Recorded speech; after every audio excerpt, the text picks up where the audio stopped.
Okay, so here we go for another story today. Let me see if you can hear me. I read this one for a friend last night. I thought it was very beautiful. It is called The Golden Peacock and the Hunter. I'll show you the picture when it's done. Long ago, not far from Agra, a wild peahen hatched a most unusual chick.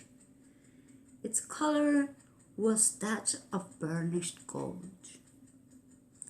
And the young peacock grew. The color deepened and became even richer. He was a vision of pure beauty.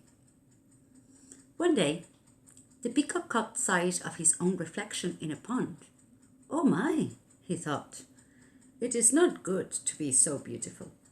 Certainly men will wish to capture me." He traveled in search of a place where men could not find him and came to a lotus-covered lake in the remote foothills of the Himalayas. There, he established his favorite perch in an enormous banyan tree on the lake's edge. He was content in this place, which was most fitting for one so sublime. One day, a hunter discovered the valley of the peacock. He got a glimpse of the golden bird and could not believe his eyes. But then, as quickly as the bird appeared, he vanished. The man hunted and hunted, but could not find the elusive peacock. When the man returned to his family, he told his eldest son of what he had seen. The son was an even better hunter than his father and swore that he would trap the peacock and sell him to the king's court. For years, he hunted for the bird with no success.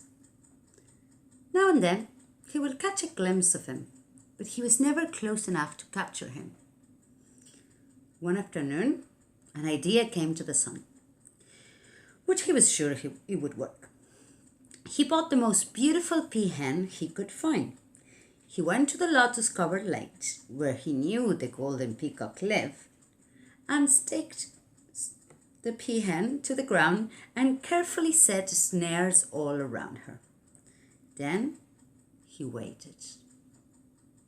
The golden bird did at last arrive, drawn to the lovely peahen as a bee is drawn to the pollen-rich flower.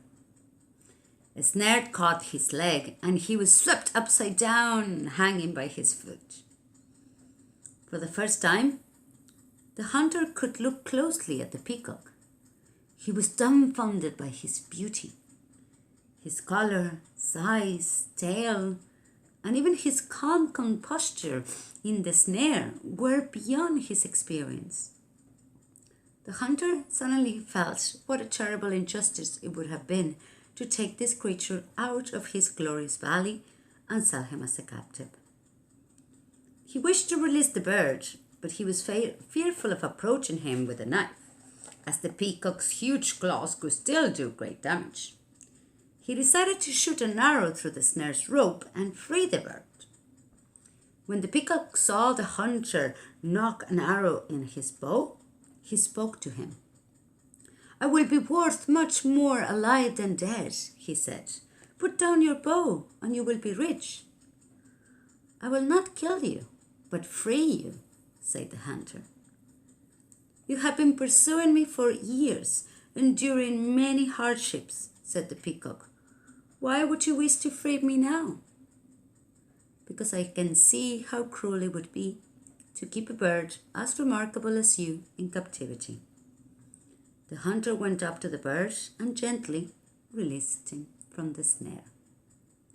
The peacock had never encountered a man such as this. He asked, "If it isn't just to take my freedom, what of all the other birds who may be less beautiful? Is it just to place them in cages?" "No," said the man, "it is not just. And I will have no part of it from this day forward." "Such goodness," said the peacock, "has countless rewards, far beyond gold and riches." The hunter released the peahen as well, to stay and become the peacock's mate. He returned to his home and took up his uncle's trade of pottery. Thus he made his living and cared for the needs of his family. And with any extra money he had, he bought captive birds and set them free. I'll show you the picture now. This is the peacock and the hunter. This is the peacock and the peahen. Thank you for joining.